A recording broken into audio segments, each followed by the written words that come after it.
హరీష్ రావు మాట్లాడిన దానికి అర్థం లేదు. మా కేటీఆర్ అంటే కల్లకుంట్ల టాపింగ్ రావు మాట్లాడిన దానికి అర్థం లేదు.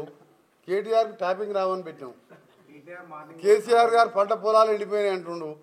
పంట పొలాల బాధతో కాదు, బిడ్డ జైల్లో ఉన్నందుకు ఆ ఫ్రస్ట్రేషన్లో ఏం చేయాలో డైవర్ట్ చేస్తానికి పంట పొలాలు అంటుండు. ఆగస్టులో వర్షాలు రాలే, వర్షాకాలం ఆగస్టు. ఆయన ముఖ్యమంత్రి, ఆయన చేసిన పాపాలకు ఢిల్లీలో మందు అమ్మినందుకు ఆ దేవుడు తీసుకొచ్చి మందు బిజినెస్ చేస్తారా మీరని చెప్పి వర్షాలు పడలే. దేశంలో ఇండియా కూటమి కూడా అధికారంలో రాబోతున్నది. నాగేందర్ గారు గెలవబోతున్నారు. దాని మీద మీకు అవసరం లేదు. మేమందరం కూడా కాంటెస్టెడ్ క్యాండిడేట్లు అందరం కూడా క్యాండిడేట్లు కూడా వాళ్ళ అభిప్రాయాలు చెప్పారు.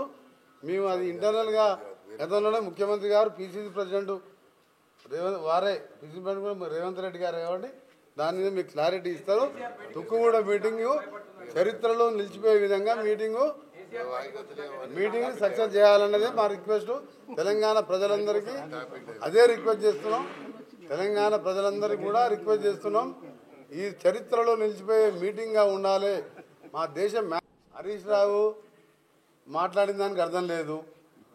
మా కేటీఆర్ అంటే కల్లకుంట్ల టాపింగ్ రావు మాట్లాడిన దానికి అర్థం లేదు.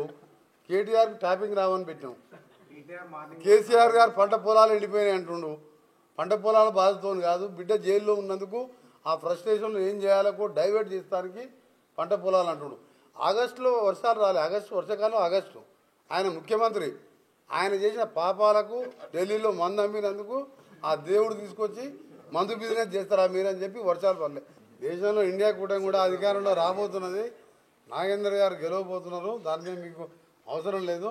మేమందరం కూడా కాంటెస్టెడ్ క్యాండిడేట్లు అందరం కూడా క్యాండిడేట్లు కూడా వాళ్ళ అభిప్రాయాలు చెప్పారు. మేము అది ఇంటర్నల్గా గతంలోనే ముఖ్యమంత్రి గారు PCC president PCC president Revanth Reddy గారు ఏమండి దాని మీద మీకు క్లారిటీ ఇస్తారు. తుక్కుగూడ మీటింగు చరిత్రలో నిలిచిపోయే విధంగా మీటింగ్ సక్సెస్ చేయాలన్నదే మా రిక్వెస్ట్. తెలంగాణ ప్రజలందరికీ అదే రిక్వెస్ట్ చేస్తున్నాం. తెలంగాణ ప్రజలందరికీ కూడా రిక్వెస్ట్ చేస్తున్నాం. ఈ చరిత్రలో నిలిచిపోయే మీటింగ్గా ఉండాలి మా దేశం మేనిఫెస్టో.